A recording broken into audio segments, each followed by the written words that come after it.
a la gente a la que preguntaba me decían, no, esa es una moda. Y la pavada, como ya te dije, es una moda pasajera.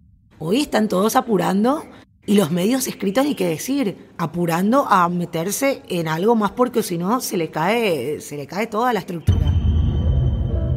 Eso es Nos cambiaron los muñequitos. Hoy conversamos con Soledad Franco. Soledad es una pionera en el mundo de las comunicaciones en su patria, Paraguay. Pionera en el periodismo deportivo y más reciente en el mundo del podcasting con su programa Franco Informador. Comencemos.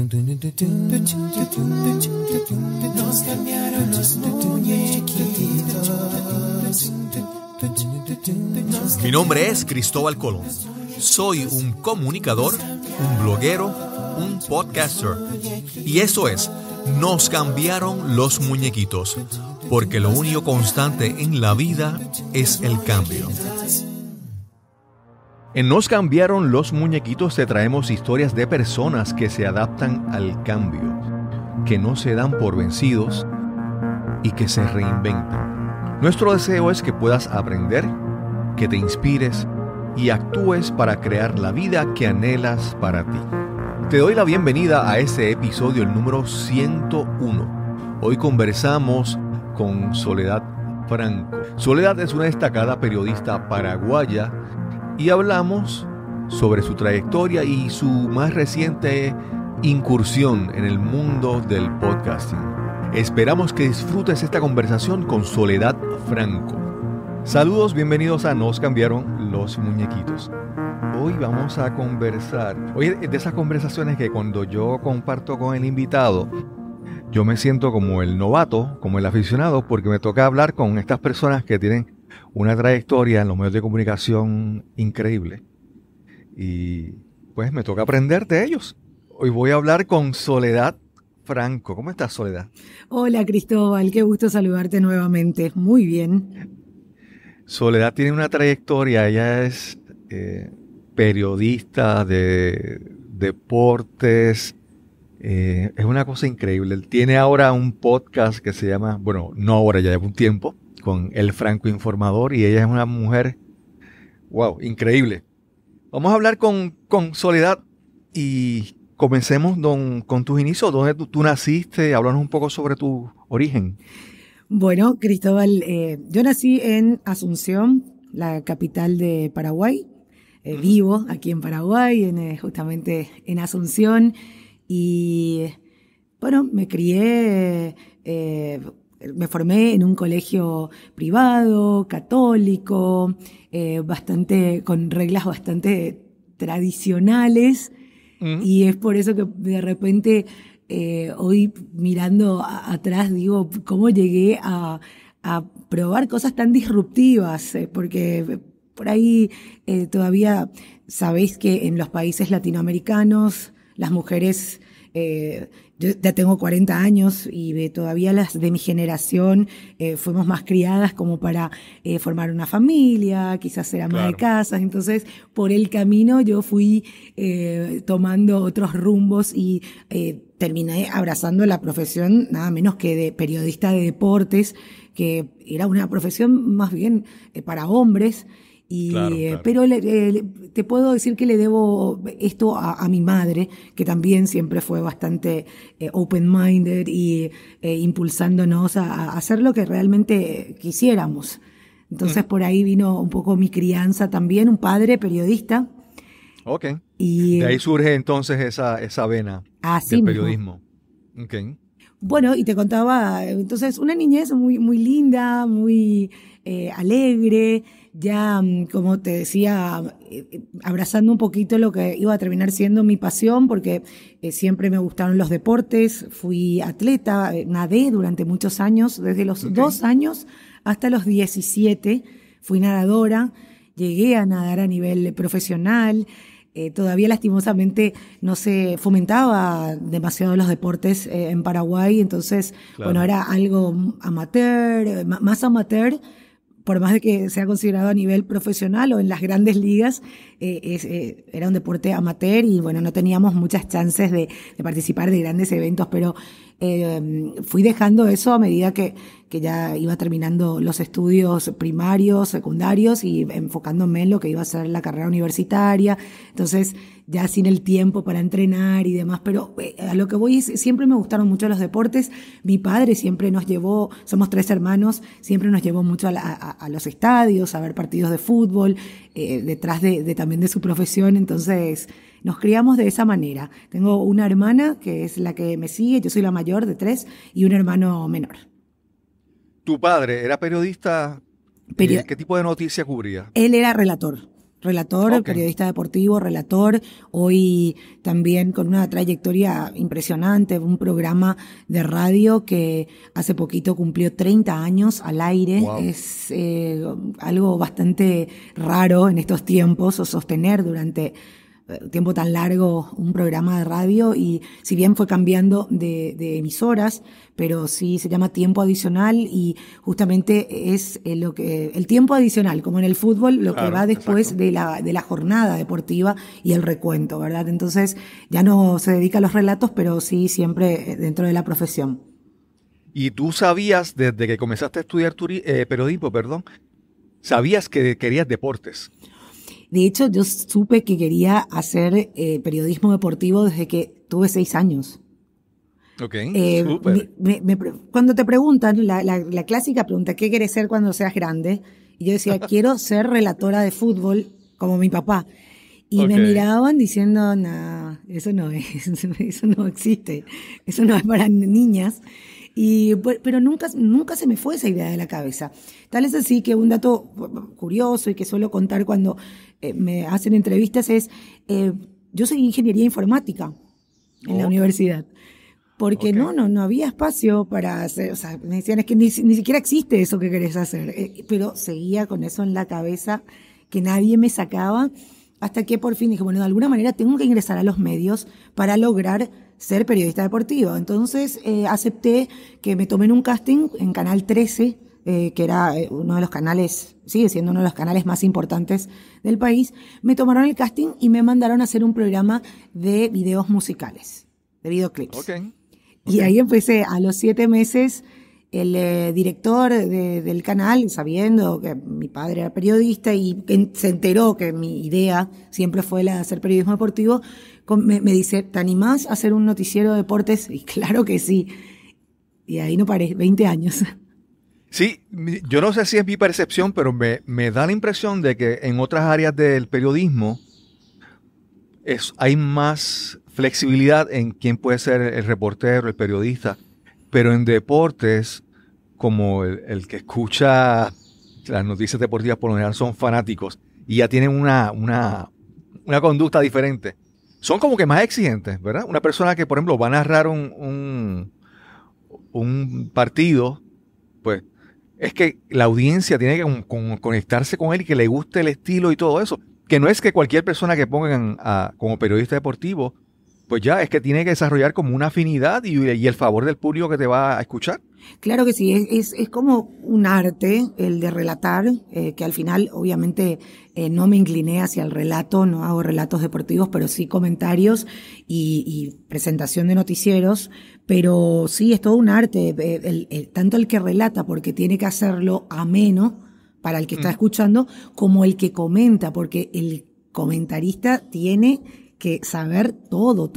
El que relata puede ir narrando lo que ve, pero el que va a comentar tiene que realmente entender mucho de fútbol para poder dar su opinión o decir que por qué pasó esto o aquello, por qué fue penal, por qué no. Entonces, ahí es donde el público se vuelve muy exigente. Y ahí hay que hacer una comparación con el presentador. El presentador es simplemente el que lee una noticia y deja que que el público saque sus propias conclusiones. Sin embargo, el comentarista tiene que tener una opinión propia y desarrollarla y tratar de convencer quizás al que está del otro lado. Claro. Y pasa también que a veces el comentarista deportivo tiene que saber del deporte, de las reglas, de todo eso. Pero si él tiene una trayectoria donde tenga mucho conocimiento histórico de situaciones, torneos en años atrás, eso le añade como una profundidad que el fanático lo aprecia, ¿verdad? Totalmente. Una persona que llega a ser periodista, comentarista deportivo, y lo que sabe del deporte es porque lleva 6 meses siguiéndolo, no desarrolla esa afinidad porque la gente quiere información sólida, ¿verdad? Útil. Claro, hoy sobre todo con el acceso a la información que tenemos, está todo en Internet, es Claro. aportar un dato extra, algo que yo no sabía o que no lo encontré por ahí. Entonces, y para que yo te diga que fulanito le dio el pase a Menganito, no es la idea, Claro, que te claro. esté contando lo que ya estás viendo, ¿verdad? Por ahí te decía, no es contarte lo que ya estás viendo, sino aportarte algo más, algo que termine el juego y te quedes por ahí aprendiendo algo nuevo. Entonces sí, es mucho de lectura, mucho de historia, como decías. Hay periodistas de deportes que hoy están teniendo mucho éxito porque se especializan en estadísticas, por ejemplo, y hay Claro. gente a la que le gusta mucho. A mí me encantan las estadísticas, no tengo muy buena memoria, entonces me cuesta ceñirme a las estadísticas cuando tiene que ser muy inmediato. Sí, si tengo escrito puedo leerlo, pero no tengo tan buena memoria, entonces me tengo que preparar mucho los materiales de los cuales voy a hablar, pero sí, es siempre buscar algún aporte más. Claro. Me decías entonces que tu papá te sugirió las noticias deportivas, hacer un programa de noticias deportivas. No, Eso fue el director del canal. El director del canal ok. donde estuve sabiendo de que venía de una familia con un padre periodista de deportes y me preguntó si me animaba y ahí tomé de una la oportunidad porque era lo que ¿Cómo quería. fueron esos inicios? Comenzar con algo que querías hacer, pero era siempre vas a aprender, ¿verdad? Claro, a mí me tocó hacer el noticiero deportivo con una figura que ya estaba instalada, muy reconocida, se llama Gustavo Com.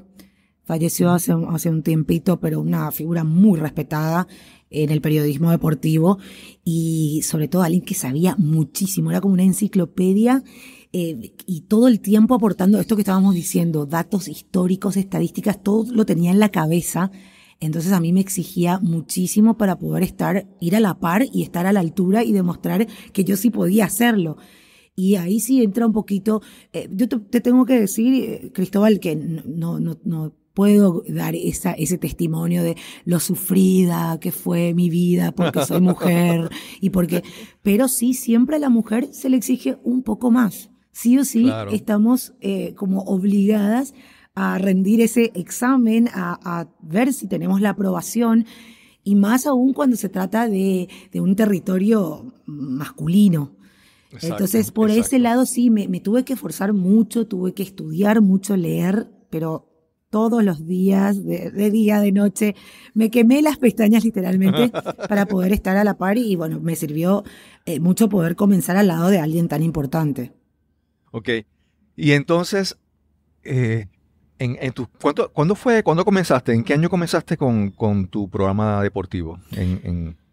A ver, yo empecé en el periodismo en sí, en radio, en 1998, donde hablaba un poquito de deportes, pero también era una FM, entonces mezclaba con música, ya iba haciendo un approach, pero en el 2000 sí arranqué con todo, en televisión, en radio, y bueno, ahora hace 20 años que estoy en esto, en los medios de comunicación.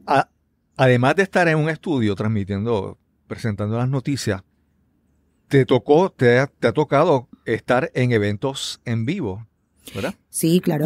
¿Cómo ha sido entonces la experiencia de estar, cuando estás en un evento en vivo, estás cercano al público, a los fanáticos, y entonces, porque en televisión tú dices algo y tú no ves la respuesta de ellos, pero en persona empezar esa interacción con los fanáticos cerca a ellos? ¿Cómo fue esa experiencia? Siempre tuve muy buena aceptación, mucha amabilidad por parte del público. Me tocó bastante temprano empezar a hacer comentarios, tenía que ir a los estadios, interactuar un poquito en la previa de los partidos con la gente que va llegando. La amabilidad y todo siempre muy bien, pero sí yo me daba cuenta que la mirada era con escepticismo.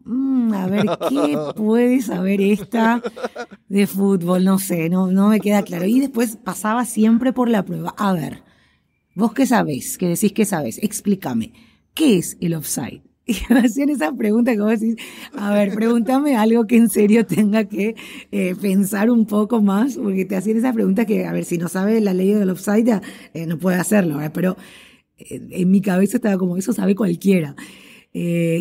Pasaba esas pruebas, o las reuniones por ahí con amigos o incluso con gente extraña, era, y a vos alguien te anota todo lo que tenés que decir o cómo es. O sea, esas preguntas donde la gente siempre estaba tratando de ver si realmente estaba capacitada para hacerlo. Y era la primera que incursionaba en el tema en mi país. Entonces, era algo fue algo grande, algo bastante novedoso. Sí. Te pregunto, en Paraguay, aparte del fútbol, ¿qué otros deportes son populares? El básquetbol es bastante popular, tuvo un bajón bastante grande, pero ahora resurgió, la gente está volviendo a ir a los partidos de básquetbol. El tenis también se está practicando mucho con sudamericanos que se realizan acá, sudamericanos de primer nivel, con figuras muy buenas. Entonces el tenis también está teniendo lo suyo. El rugby en menor medida. Y a ver, me van a matar algunos seguramente, pero el rally, no sé, se considera un deporte, pero como que, sí. No sé, lo tengo ahí como más en el medio, pero el rally, el deporte motor, es muy popular también en Paraguay. Ok. No, es que estaba escuchando, por ejemplo, episodios de tu, que esto iremos más adelante a hablar sobre eso, sobre el Franco Informador, y hablas sobre noticias, y entonces hablabas, por ejemplo, del Super Bowl, ¿verdad? Del fútbol americano. Sí. Y no sé qué tan conocido. Obviamente el podcast es algo con un alcance internacional, y entonces cubrir una noticia del fútbol americano o, por ejemplo, el béisbol en Estados Unidos. No sé qué tanto esos deportes son conocidos o la fanaticada los sigue en Paraguay. Por eso te quería preguntar sobre, ¿verdad?, cómo eso se relaciona con tu labor. Sí, bueno, sí, después hablamos del podcast porque como son noticias variadas, pero siempre tiene algo de deporte. El Super Bowl o lo que son las finales de la liga de béisbol siempre se siguen los grandes eventos. Yo no hablo mucho de fútbol americano ni de béisbol en el día a día, pero cuando tenemos los grandes eventos, incluyendo los Grand Slams de tenis o los de golf, los majors, entonces ahí sí, como es algo más mundial, el fanático, al que le gustan los deportes, sigue este tipo de eventos grandes. Quizás no todos los días o todo lo que tiene que ver con la liga estadounidense de fútbol, pero sí cuando hay Super Bowl la gente está atenta. Claro. En Puerto Rico la dinámica es diferente. En Puerto Rico, por ejemplo, cuando llega el Mundial de Fútbol, de repente aparecen muchos fanáticos de fútbol, del balompié o el soccer, como le dicen en Estados Unidos. Pero el resto del año en Puerto Rico no hay mucha práctica del fútbol. Ha ido creciendo, pero no hay, ¿verdad? Así que te quería preguntar, cuando en tu carrera como periodista deportiva, ¿hay algún evento que tú dices ese fue el clímax, ese fue vamos a decir, mi mejor experiencia en aprendizaje y a la misma vez como consagrarte como que estás realizando una labor en deportes? ¿Cuál ha sido el evento que tú has cubierto que ha sido de esa manera? Sin dudar, el Campeonato del Mundo de Rusia 2018, porque también conseguí ser la primera mujer que cubra un evento mundial de Paraguay, ¿verdad? Y era un sueño hecho realidad. Estamos hablando de que me había costado muchísimos años de esfuerzo para que digan, bueno, es momento que vaya.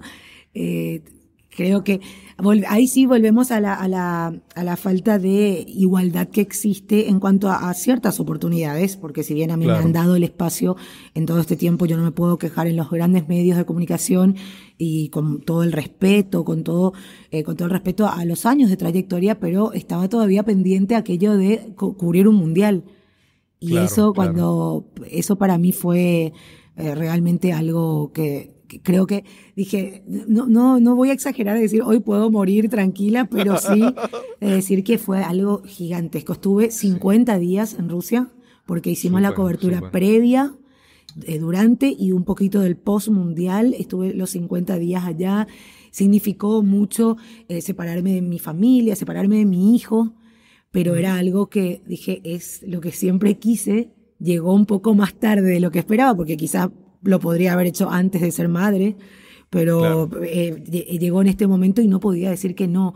Tenía ese corazoncito un poquito partido y esa angustia de dejar al chico, pero lo dejaba en buenas manos, quedó con el padre, quedó con los abuelos y fui en busca de hacer realidad el sueño. Estoy súper contenta de lo que salió y ahora voy por más. Ya quiero ir a Qatar, también a Qatar 2022. Tokio 2020 no llego porque ya es en breve, pero sí, empezar a hacer esas grandes coberturas me ilusiona mucho. Sí, en Paraguay tu trabajo, pues ya eras una figura reconocida y mencionas que no tuviste tantos problemas en la parte de ser mujer. Pero cuando te vas a cubrir un evento internacional, que vas a cubrir, a competir con muchas cadenas y periodistas de todo el mundo, ¿tuviste alguna dificultad, sentiste alguna dificultad por ser mujer de otros medios, de otros países o te sientes que fue cómodo para ti? Siempre me hicieron sentir muy cómoda. Tengo que ser sincera, siempre me hicieron sentir muy cómoda. También cubrí mucho a la selección paraguaya en eliminatorias sudamericanas, entonces viajando detrás de la selección a todos los países, a Perú, a Colombia, a Bolivia, a Argentina, siempre los colegas con mucho respeto y dándome el lugar. Yo creo que de un tiempo a esta parte por lo menos se fue abriendo más la mente de los que están en el medio en sí. Es como que, bueno, sí, las mujeres tienen un lugar y pueden hacerlo. Creo que son pocos los que por ahí resienten el ingreso de las mujeres dentro de esta área del periodismo, pero siempre me hicieron sentir muy cómoda. Y ni qué decir cuando hablamos de el mundial, porque ahí sí, en los países europeos y en los países europeos sobre todo, ya hay muchas mujeres ejerciendo esta profesión. Se me quedó una pregunta que quise hacerte hace un momento y se me pasó. Y es cuando tú, antes de tú comenzar en el periodismo deportivo, ¿ya había alguna periodista femenina destacada o sea, alguien que había abierto camino para ti o fuiste la primera? No, yo fui la primera en Paraguay. Es por eso que había, sí, un poco de escepticismo, no se sabía para dónde iba a tirar. Algunos decían, a ver, le doy 6 meses, le doy 1 año. Entonces, sí, contra eso luché un poquito, pero no, sí, fui la primera y significó, hoy pensando, fue una gran responsabilidad porque de mí dependía que otras chicas se animen y que también tengan el lugar, porque si lo mío fracasaba, quizás iba a tardar mucho más en que se vuelvan a abrir las puertas para las mujeres. Y creo que por ese lado, siempre cuando doy charlas a las chicas que están estudiando periodismo y que quieren elegir esta rama, les digo, prepárense mucho y crean de que lo pueden hacer. Y no tengo falsa modestia. Le digo, yo ya les abrí el camino, les prometo, porque antes era mucho más impensado. A mí me costó que hasta mi padre me diga, no, eso no existe. Pero por una cuestión cultural, no, de verdad no existía. Y muchos años me quedé con eso en la cabeza, pero sin perder de vista que era lo que realmente quería hacer. Entonces hoy creo que se facilita mucho más y ahí entra, por ejemplo, el podcasting, de no tener que depender que un medio te contrate como para empezar a dar a conocer lo que sabes acerca de los deportes. Mejor si es un deporte específico, porque hay más nicho y te dirigís a un público en específico. Entonces, les digo mucho a las chicas, traten de empezar de manera independiente y darse a conocer. No piensen que va a venir un medio a tocar sus puertas y a decir, vengan, acá les doy un lugar. Claro. Mira, y nuevamente, este podcast es una conversación. Tú eres la experta y a veces te presento mi punto de vista con la esperanza de que, ¿verdad?, me corrijas o abundes más información. A mí me da la impresión de que entre las personas que deciden, los estudiantes, los jóvenes que deciden estudiar periodismo, algunos lo hacen pensando desde el punto de vista que quieren estar frente a una cámara y quieren darse a conocer. Y y después tú puedes ver periodistas que están trabajando y hay periodistas que son como, vamos a decir, superficiales, figuras que están ahí, pero hay otros periodistas que tienen una profundidad y un conocimiento que los separa, ¿verdad? ¿Tú piensas que así también en Paraguay, que hay personas que deciden estudiar eso porque quieren estar frente a una cámara y ser reconocidos y tener fama, por ejemplo? En el periodismo deportivo, creo que en Paraguay no llega a ser tan así. Es un país a ver, partamos de la base que me parece que está mal llamado periodismo deportivo. Claro. La mayoría de los periodistas se dedica mucho al fútbol, acá sobre todo, y creo que en Sudamérica en general, la mayoría de los periodistas que se hacen llamar periodistas deportivos hablan más de fútbol porque es el deporte rey en Sudamérica. Entonces yo le diría periodistas futboleros. Entonces esos sí son realmente apasionados del fútbol y les gustaría poder no solamente estar frente a cámara o con un micrófono en mano, sino que también mostrar que saben, cuáles son sus conocimientos sobre el fútbol. Creo que se da más por una pasión, no tanto por aquello de hacerse famoso. Claro, claro. No, y te lo digo porque, y quiero utilizarlo como transición al tema que quiero llegar, que yo he visto en ti un deseo de aprender y un deseo de expresarte y trabajar en otras áreas, por ejemplo, con tu podcast, ¿verdad? Que tu podcast Franco Informador, que es un podcast, es 5 días a la semana, ¿verdad? Sí. De noticias, pero noticias en general. Sí, noticias es para que tú tengas tu resumen de noticias, comiences tu día informado.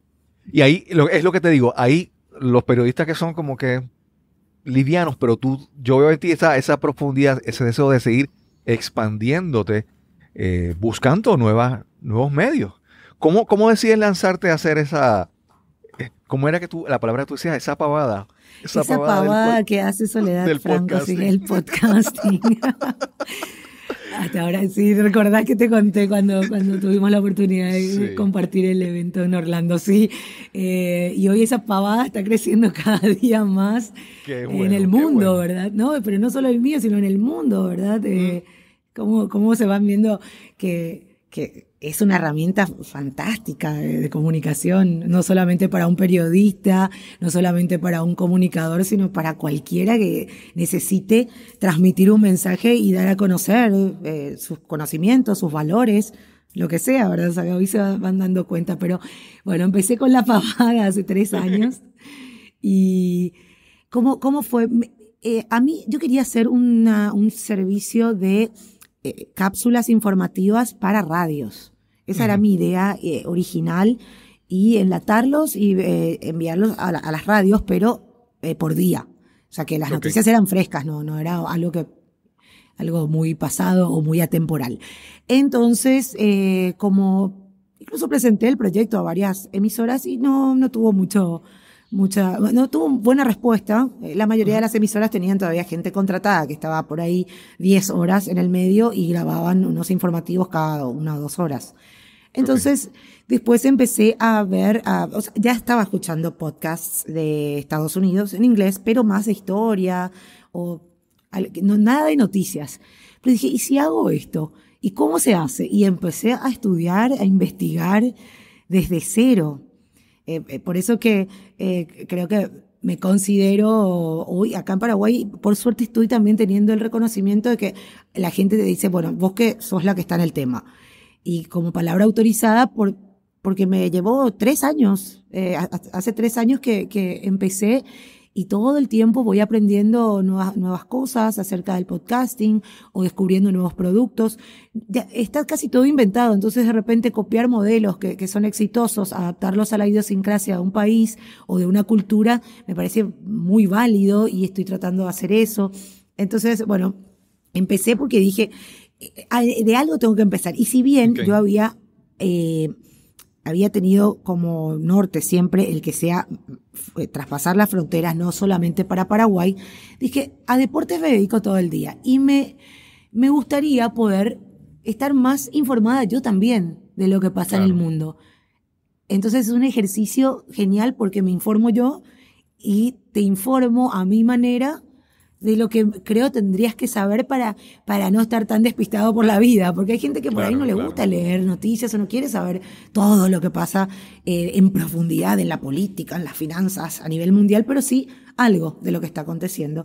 Entonces fue así que dije, bueno, un resumen de noticias que primero iba a ser de 15, 20 minutos, después me pareció larguísimo, y así fui bajando los minutos, dejando en 10, pero hoy llegamos a 7 u 8, porque la idea no es que te canses, sino que rapidísimo, mientras te estás preparando, mientras te cepillas los dientes, mientras tomas el café, o ya en el auto, camino al trabajo, puedas informarte y tener ahí un poquito la precisa de cada una de las áreas, porque arranco con un poco de política a nivel Latinoamérica, lo que pasa en Latinoamérica, después un poquito del mundo, porque Donald Trump siempre es noticia, sí, o Putin siempre es noticia, entonces vamos un poquito con finanzas, o sea, la parte de economía mundial, algo de cine, de series de televisión que todo el mundo sigue, los canales de streaming, por ahí lo nuevo de Netflix o qué películas se lanzaron, algo de deportes, y siempre terminó con alguna noticia musical, entonces terminás escuchando un poquito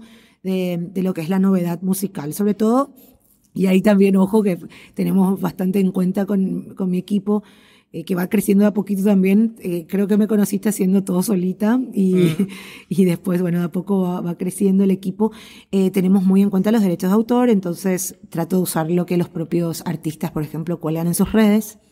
Le damos la vuelta, pero también conoces de lo que te estoy hablando porque, las fuentes también, pongo siempre fuentes, cito de dónde saco las noticias, un ejercicio muy interesante, y así fue que se me ocurrió que no sea de deportes, porque hay demasiados programas deportivos, salvo, porque tengo en mente hacerlo, el día de mañana, un programa de entrevistas a figuras del deporte.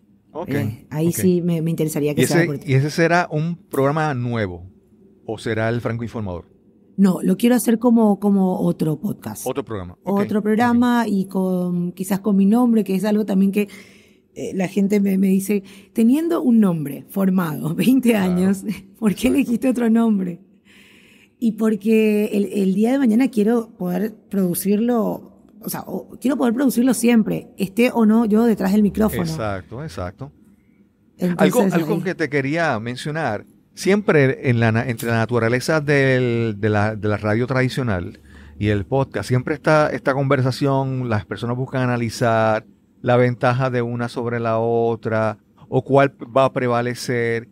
Y entonces yo hasta hace un tiempo yo hubiera pensado que un podcast de un programa de noticias era más enfocado como a la radio tradicional. Pero he visto cómo siguen surgiendo podcasts de noticias. Un medio que yo pensaría que no, pero sí ha sido una alternativa, ¿verdad? Aparte de lo que yo pensaba, pero sí. Y entonces tú ves, por ejemplo, grandes cadenas en Estados Unidos o periódicos de América Latina y Europa creando sus podcasts de noticias en un medio que tú pensarías que no, y ha funcionado. ¿Qué me puedes decir sobre eso? Bueno, antes que nada me encanta porque me da mucho impulso para continuar, porque aposté a eso pensando en el comportamiento del consumidor, en ese consumidor que no tiene mucho tiempo para sentarse a ver televisión, ni le gusta tampoco ya escuchar radio tradicional con todo lo que implica la publicidad y por ahí la velocidad con la que se pasan las noticias. O sea, el consumidor que quiere ahora esto, busco, lo consumo y chao, a otra cosa. Y hoy las grandes cadenas se dieron cuenta que necesitaban reinventarse, necesitaban marcar presencia en este segmento de público que según las métricas que tengo yo, que saco del alojador, es un público de entre 18 y 34 años, o sea que es un público mucho más joven, que está a las corridas todo el día y que quiere poder consumir el contenido, no solo las noticias, sino que todos los contenidos quiere tenerlos en la mano, en la palma de la mano, que sería en el smartphone, y consumir cuando ellos deciden. Entonces ya Netflix había demostrado que es un modelo válido. Y el audio, te saca lo de tener que prestar atención a una pantalla, entonces era mucho más fácil de consumir. Y ahora por fin las grandes cadenas están empezando a hacer podcast, Sí, por lo menos. sí. Y encima, yo no podía entender cómo todavía no lo habían hecho hasta hace poquito, teniendo Exacto. ya la generación de noticias en todo momento. Están generando esas Sí, sí, noticias sí. y era cuestión de simplemente grabar y ponerlos en una O sea, plataforma de podcast. ya ellos crean el contenido, es simplemente vamos a redirigirlo por acá, ¿verdad? Es simplemente ese. Y darle el dinamismo que corresponde al podcast, no como si fuera otra vez, no enlatar el noticiero, porque hay gente que confunde, agarro el noticiero como lo pasé en la TV, Exacto, lo tiro en exacto. audio y está, no, hay que darle la dinámica que corresponde al medio, que es el podcasting, pero está ahí, ya hay gente trabajando en eso y yo decía, ¿cómo puede ser que...?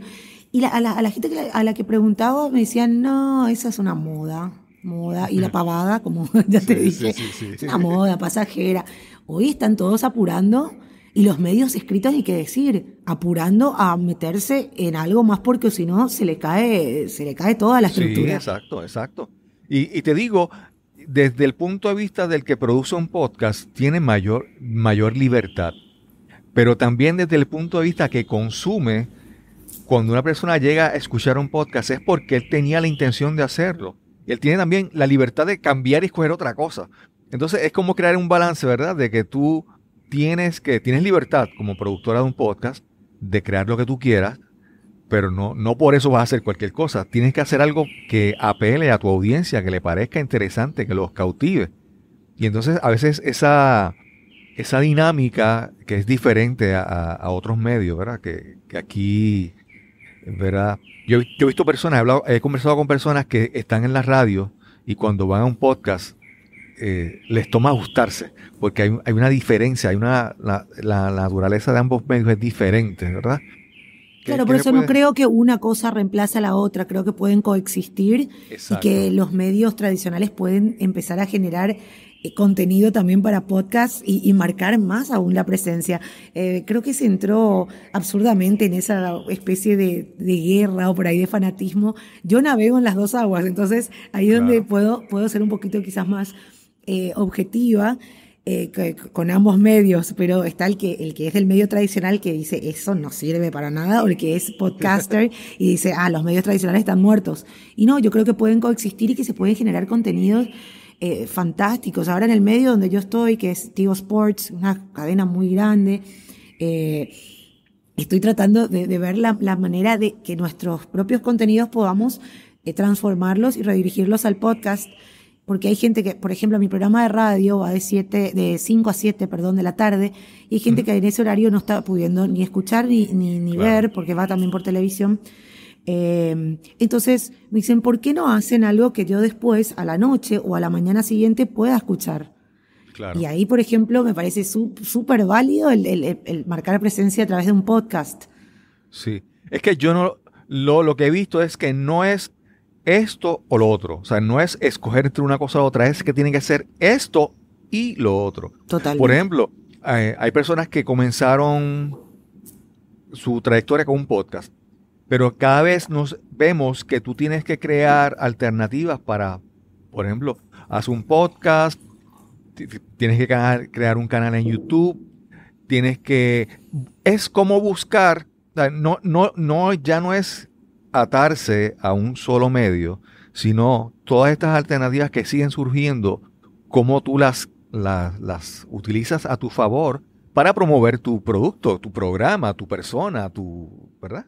Y sobre Y todo es, teniendo bien segmentado el público. Hay un público claro, mayor, que podemos hablar de entre 45 y 65 años, que todavía le gusta más consumir medio tradicional. claro, Entonces, claro. ¿por qué eliminar el medio tradicional si ahí tenés un público interesante y de alto poder adquisitivo en comparación a lo que puede ser quizás un chico que recién terminó el colegio, recién terminó, o sea, tiene 18 años, todavía no tiene todo el poder adquisitivo, pero podés apuntar a otro tipo, por ejemplo, de publicidad. Y ese es un tema interesante también, lo de la publicidad en podcast, que de a poco las agencias también van entendiendo que el que está escuchando un podcast está más abierto a escuchar esa publicidad. Sí. Mira, con esto, con relación a lo de las generaciones, hace unos días escuché a una amiga que estaba hablando y en Puerto Rico hace poco, en enero, pues hubo una serie de sismos, ha habido una serie de daños, y aunque las personas no hayan sido afectados, pero sienten los temblores. Y esta amiga dice, cuando ocurre todo esto, se va la electricidad y está en la casa, y entonces la única forma de escuchar, de mantenerse comunicada, era con radio. Uh-huh. Pero ella no tenía un radio. En su casa no había un radio en ningún sitio. Y ella dice, bueno, pues ella acercó el vehículo cerca de la entrada y prendió el radio para poder escucharlo. Es esa generación por ejemplo, en su casa ni siquiera piensan en tener un radio, ¿verdad? Mientras que hay otras generaciones que, ¿verdad? Que están todo el tiempo con la radio. Es como tú buscas conectar con todas esas diferentes generaciones y alcanzarlo a todos ellos. Claro, hay gente que ya la televisión la utiliza de radio, está todo el día prendida la televisión y estamos haciendo cosas en la casa, pero estamos escuchando simplemente. Y ya radio, ahora que mencionás, yo no tengo un aparato de radio en mi casa. Ok. Sí, cierto. Y mi hijo la vez pasada encontró un cassette y me preguntó, ¿qué es esto? Que explicarle qué es eso. Y miraba como algo muy raro. Y bueno, una cinta, ¿verdad? Y bueno, le expliqué cómo funcionaba, pero ni siquiera podía mostrarle en un aparato real dónde se introducía el cassette. Entonces es muy simpático porque es que va evolucionando todo y lo importante, creo, Cristóbal, es acompañar, claro. No resistirse a los cambios. Claro. Y mira, hace mucho tiempo uno pensaría que, por ejemplo, los servicios de video streaming, ¿verdad? Netflix. Antes se pensaba como que, eso es muy complicado. Y de repente eso se ha vuelto está tan integrado en tu vida que ya tú no te puedes ver, no te imaginas tu vida sin tener, por ejemplo, Netflix. Claro, inclusive la gente de generaciones muy anteriores a las nuestras, por ejemplo, también se han adaptado, porque empezaron a tomarle el gusto a poder ver en sus tiempos el contenido que quieren consumir. Entonces, por ejemplo, mi mamá dice, bueno, quiero ver tal serie y están muy de moda las novelas turcas, entonces consume 3-4 episodios, después mañana ve otros 4 y así va, y a la hora que ella decide. Entonces eso vino a facilitar también a que la gente que estaba por ahí un poquito reacia a tomar la tecnología tenga que aprender por lo menos a conectarse al Netflix para poder consumir algo en televisión. Claro. Y te pregunto, ¿cómo considera la experiencia de tu podcast, el Francoinformador? ¿Cómo ha sido el crecimiento? Me mencionaste que ya tu equipo ha ido creciendo. Asumo que el progreso en el crecimiento de tu podcast ha sido favorable. Sí, no tan rápido, pero sí crece constantemente, que es lo que me anima también a seguir, pero ya estoy tratando de ver otra manera de monetizarlo, de poder hacer que llegue a más personas, porque es un trabajo de producción bastante intenso, que me apasiona, me encanta. A todo el mundo le digo, es mi momento de relax. Me dice, tenés que estar buscando noticias. Bueno, pero es mi momento de relax. Es lo que me saca un poco de mi rutina diaria, de lo que hago como periodista de deportes. Entonces, sí, lleva mucho trabajo de producción, también de edición. La gente que lo escucha puede notar que está musicalizado, que está cuidado, se tienen en cuenta todos los detalles mínimos como para que sea ameno. Y fue creciendo a nivel de audiencia. Hoy estamos, creo que a mitad de mes, con una mayor cantidad de oyentes que por ejemplo, todo lo que fue noviembre. Entonces, ya doblando la cantidad de lo que fue noviembre, por hacer comparaciones. Sí. Entonces, eso anima bastante. Falta todavía, yo quiero crecer más con ese podcast. Y el alcance geográfico, ¿cómo has visto hasta dónde está llegando el consumo de tu contenido? Es fantástico porque, reitero, es una herramienta que permite, es tan noble, que permite llegar a todos los puntos a donde puedan acceder a Internet y a un smartphone y con Internet, ¿verdad? Y ni siquiera el audio consume mucho ancho de banda, entonces, ni muchos gigas. He llegado a Estados Unidos muchísimo, México también, pero me impresionó, por ejemplo, Australia. Hay 2 personas o dos escuchas ahí en Australia, Wow. en lugares así muy remotos que yo digo, qué raro, pero sí, en Francia decimos que no es un país donde se habla mucho español, en Alemania también un par de oyentes, en Canadá. Me, Sí, me, sí, me, sí. me encanta cuando pongo el mapa ahí Sí, geográficamente, sí. Es es como, fantástico.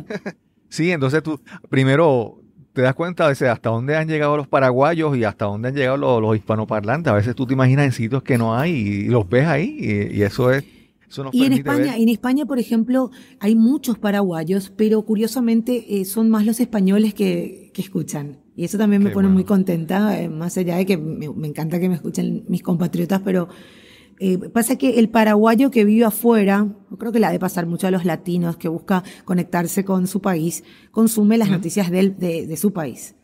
Y como lo Claro, mío es claro. más noticias globales, entonces creo que por ahí pasa un poquito el tema. ¿Y por qué no hice solamente de noticias de Paraguay? Porque están las grandes cadenas, los grandes medios muy poderosos y con mucha infraestructura que ya se dedican a generar esas noticias Claro, constantemente y claro. están en Internet. Entonces dije, algo que sea una variante, no puedo hacer lo mismo porque hay que ser honestos y hay que saber que no puedes ir a chocar contra grandes medios cuando estás Claro, empezando. claro, claro. No, y a mí me pasa que, por lo menos en Puerto Rico, las noticias locales son tantas. Es como que, vamos a decir, es tanto ruido, ¿sabes? Está constantemente, es lo que tú escuchas constantemente. Sí. Y entonces tú tratar de conocer qué está pasando fuera de la frontera requiere un esfuerzo, y entonces no es tan fácil. Y entonces eso me gusta de tu podcast porque en pocos minutos tú puedes informarte y tener una idea clara de todo lo que está pasando más allá de la frontera de tu país. Porque lo de tu país, tú sales al pasillo y alguien te comenta lo que pasó localmente, ¿verdad? Pero las noticias internacionales que siempre tienen un efecto en nuestro país, son importantes, pues no tienen tanta cobertura como las noticias locales. Así mismo, entonces le das una alternativa a la persona que está consumiendo tanta noticia y sobre todo que seguramente pasa también en Puerto Rico, pasa en todas partes que la política acapara todo y la Claro, economía y solamente de lo que está pasando en el país y los conflictos y políticos y demás, muertes, hay algo sí, que si hay algo que no soporto es estar todo el día hablando de muertes y de accidentes y existen, no digo que hay que claro, taparlos, claro, pero claro, hay gente claro, que por ahí quiere abstraerse un poco de tanta negatividad y es lo que busco, que las noticias sean lo más positivas posibles claro. y hay cosas inevitables, Sí. pero Y también pasa que en el mundo de las noticias está la noticia de las cosas que ocurren y está la noticia de que aquel dijo y aquel otro le contestó. Entonces, esa noticia que tú dices, pero realmente, ¿qué hay en esa noticia? Es un no, intercambio nada. de, sí, un dime y direte de unas personas. Pero, por ejemplo, escuché en tu episodio más reciente que tú estabas hablando ay, no recuerdo el nombre, del virus que Del coronavirus. coronavirus, Sí. ¿verdad? Y entonces tú dices, pues, tal vez no lo escuchas en la noticia local, pero eso es una noticia que a nivel mundial que puede afectar más adelante, que llegar cerca a tu país. Y es que llegó a Estados Unidos, por ejemplo, se comprobó un primer caso. Entonces Exacto. ahí ya había hablado sobre, porque hace un tiempo, recordarás, o sea, hace unos cuantos años, lo de la famosa gripe aviar Ujú. que se había Exacto. generado también allá. Entonces repercutió a nivel mundial. Y al haber llegado, al haberse confirmado un primer caso en Estados Unidos de una persona que había viajado a China, que retornó y todavía no estaban las alertas en los aeropuertos y demás, entonces dije, bueno, esto se va acercando a esta parte del Claro, mundo. claro, claro. En Brasil también creo que hay un posible caso y ahí sí hablamos de que estoy al lado, ¿verdad? O sea, Claro. somos países Sí, limítrofes. y que son noticias importantes que tú tienes que conocerlas porque eso, como estamos interconectados en el mundo moderno, es cuestión tal vez de días de que tengas Los un caso incendios en cercano. Australia también, por ejemplo, Exacto, que todo el exacto. mundo estuvo viendo. Sí.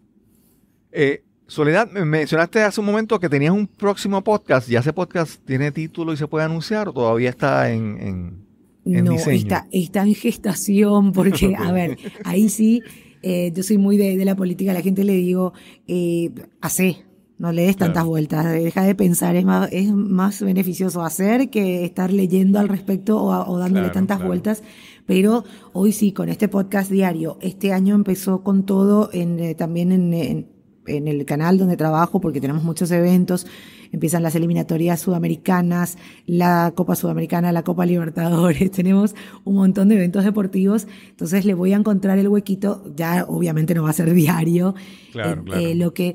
y para la gente que por ahí escuche, que quiere tener un podcast, lo recomendable es, si va a ser a lo semanal, por ahí, y sobre todo si es de entrevistas, grabar en avance quizás 8, 10, Claro, no sé, claro. y ahí lanzarlo como para tener ese margen de poder después seguir produciendo en tiempos que los voy buscando.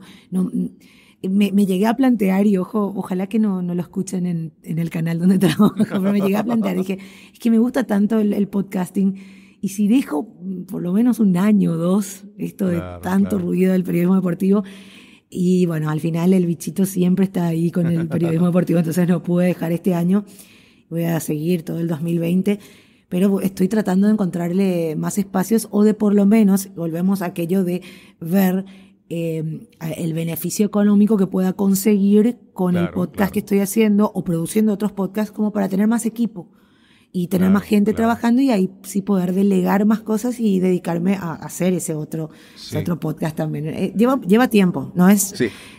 no es tan Sí, fácil. mencionaste hace un momento que el podcast se requiere una gran producción y un gran esfuerzo, pero lo que quería aclararte es que obviamente requiere trabajo tuyo, requiere tiempo, pero en hace unos años atrás crear este mismo tipo de trabajo, la tecnología nos ha facilitado hacer muchas más cosas. O sea, antes tú tenías que tener un estudio y tener un equipo costoso. Ahora la tecnología ha hecho que todo sea más fácil, a unos costos más accesibles. Y sí, obviamente, si uno quiere hacer un buen producto, una buena producción, hay que dedicarle esfuerzo y tiempo. Pero hacer esto hace unos 10 años atrás hubiera sido mucho más complicado. Por Y ejemplo, muy costoso. exacto, sí, sí. Entonces ahora sí hay que un esfuerzo, un tiempo, pero obviamente pudiendo crear unas cosas que antes no lo hubiera podido hacer. Imagínate, antes o sea, necesitábamos consolas Ujú. enormes, unos equipos, unos micrófonos, el estudio bien aislado. Sí, se ha facilitado mucho en cuanto a las herramientas y no solamente hardware, sino también de software, porque hay muchas herramientas de edición que son fáciles de manejar. Pero como decías, es un tiempo. Yo le dediqué el tiempo que me sobraba por las noches y lo sigo haciendo, pero ahora como tengo editores y demás, puedo delegar esa parte. Pero antes me quedaba hasta la 1, 2 de la mañana editando porque a las 6 de la mañana tenía que estar el episodio con las Claro, noticias. claro. Entonces, es ir delegando de a poco, pero siempre, como en todas las cosas, siempre va a necesitar el esfuerzo y que cada uno esté pendiente, porque al final es tu producto. No Claro, podés exacto. delegar todo. Sí, en tu caso, Soledad Franco es una marca, ya es una figura reconocida. Es también tú creas el contenido que aporte al nivel de lo que tú eres. Sí, me facilitó un poquito, entre comillas, porque sí ya tenía creada una comunidad en las redes sociales y bueno, no tanto a nivel de los medios tradicionales, porque como hablamos antes, todavía no es muy popular el podcasting en Paraguay, entonces Mm. como que ahí no pude dar a conocer demasiado, pero sí a través de mis redes. Y eso hizo que se expanda mucho a nivel internacional Qué bueno, qué bueno. el producto. Pero sí, ya me facilitó los años que tengo en los medios y en las redes. Claro. Soledad, entonces, si te quieren conseguir, primero, Franco Informador en todas las plataformas de podcasting. Sí, que Tienes tu... siempre yo recomiendo que se escuche el podcast en las plataformas que son para podcasting porque pueden descubrir un montón de contenido fantástico. No Claro. Y solamente es el súper mío. conveniente. Claro, claro. Y por ejemplo, Spotify está invirtiendo una fortuna Ujú. impresionante en podcasting y es gratuita. O sea, hay de pago, pero con la suscripción gratuita puedes tener acceso a un montón de programas que son buenísimos. Apple Podcast también tiene su plataforma. Google Podcast, Google también se ha metido de lleno a indexar podcasts, por ejemplo. Tengo la web, que es francoinformador.com. Hay un reproductor ahí, pero siempre yo recomiendo que se escuche más. Me gustaría llevar tráfico a la web, pero más que nada uso la web para el texto de las noticias, por si alguien quiera leerlas o profundizar más con las fuentes que pongo, pero siempre aconsejo que se haga a través de las plataformas que son para esto. Sí. Soledad, gracias por esta conversación. Siempre para mí, yo soy el más beneficiado porque tengo la oportunidad de conversar con estas personas que son verdaderos profesionales con una trayectoria y me permiten aprender, escuchar un placer, y preguntar. Un placer poder estar de vuelta en contacto contigo. Ojalá que nos encontremos pronto este año, seguramente en algún evento de podcast en algún lugar del mundo. En Dallas creo que es el próximo. Sí, el próximo, sí. El próximo Podcast Movement. Y bueno, también decirle a tu audiencia que me pueden encontrar además a través del podcast en las redes como Soledad Franco, @solefranco1979. Y me dicen lo de 1979, ¿qué significa? El año en que nací. Me dice que no todas las mujeres están muy orgullosas de decir en qué año nacieron. A mí no me molesta, le digo, bueno, y Solefranco1979 me encuentran en todas las redes. Claro. Gracias, Soledad. Gracias a vos. Quiero agradecer a Soledad Franco por esta interesante y divertida conversación que tuvimos hoy para Nos cambiaron los muñequitos. Espero que haya sido una conversación de inspiración, de enriquecimiento para ti que me escuchas. Y recuerda que si disfrutas este episodio, por favor, compártelo en las redes sociales. Si te gusta el podcast y has disfrutado de este episodio y quieres saber más de nuestros próximos episodios, puedes suscribirte ya sea en la aplicación de podcast de tu preferencia. Además, puedes dejarnos comentarios, observaciones, sugerencias, escribiéndonos al correo electrónico info@cristobalcolon.net, info@cristobalcolon.net. Y sin más que añadir, nos encontraremos entonces en el próximo episodio de Nos cambiaron los muñequitos. Hasta la próxima.